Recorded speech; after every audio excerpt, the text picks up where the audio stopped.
Paige with m.a.b.e.l, and I believe that quilting is the original form of repurposing. And I continue that tradition by taking damaged old quilts and refashioning them into clothing and accessories for the modern maker. Today we're going to go through these 4 Drunkard's Path quilts and talk about what I like and dislike about each of them and what I plan to make with them. First up, this is a beautiful pink and white Drunkard's Path. Drunkard's Path is a really simple pattern. It consists of only 2 shapes. You have this square shape with a wedge cut out, and then you've got this wedge piece.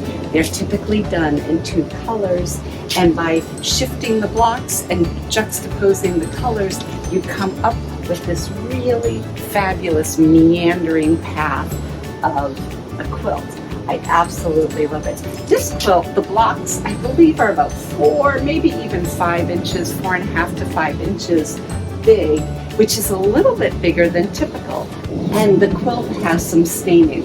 What I love to do with Drunkard's Path quilts, and something specifically with the 2 color ones, I love making my popover or a jacket because from a distance, the pattern really speaks to you, but close up, you can see the hand stitching and things like that.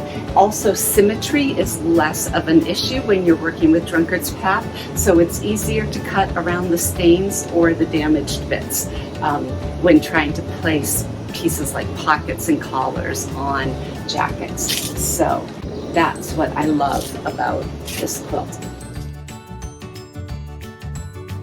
This Drunkard's Path is really fabulous. When I saw pictures of it, I was super excited because the pieces are really small. The scale is really small, so you get that really meandering movement from a distance and from close up. But then when the quilt came to me, I learned that it was not a pieced Drunkard's Path. It was actually a cheater Drunkard's Path. A cheater quilt is actually when the quilt pattern is printed on fabric. It's not pieced. So all of this is just one piece of fabric printed with the Drunkard's Path pattern. I do like it though because the color is this really, really neat shade of blue, and what's also interesting is it's double-sided. So if I am going to do a coat out of this, I might actually bind the seams as opposed to serging them, so it could be a reversible quilt. You can have sort of like that liner jacket look to it. So while it's a cheater and that's a little disappointing, it's still very usable. I am in love with this quilt. This is a Drunkard's Path, but it is so scrappy. I rarely see very scrappy Drunkard's Path, but this one just sort of takes the cake. And so because it's scrappy, instead of that meandering path look, it's just a kaleidoscope. There's so much movement in this, and your eye just goes everywhere. It's a summer weight quilt. The batting in here is a really thin batting. There is some shredding, but oh my gosh, it's soft. It's the perfect weight. I know I'm going to make a popover out of this, and I just can't wait to do some of my quilt bins in this as well. I love green gingham right here, the green and the blue ginghams, the pink, the pops of yellow throughout. This one's just really, really special.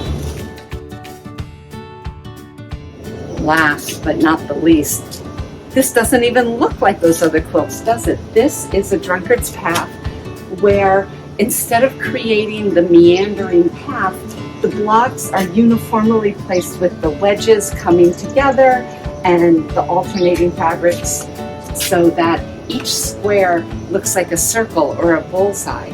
I absolutely love this. The fabrics in this quilt are just spectacular. I think they're from the 40s, maybe even some from the 50s.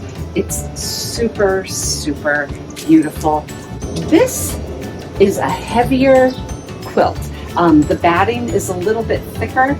I'm thinking I might do a jacket, but these big squares also lend themselves to becoming a tote bag, and then it would be different on both sides of the tote bag. So I might be able to get a jacket and a few totes out of this one.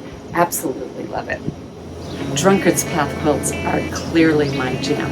With only 2 pattern pieces, and whether you use 2 colors or as many colors as you have scraps, you can create so much. It's a beautiful pattern and it makes a beautiful quilt. Do you have a Drunkard's Path quilt in your house? For more content about vintage quilts, what I make with them, and how I use them, please hit the like and subscribe button below.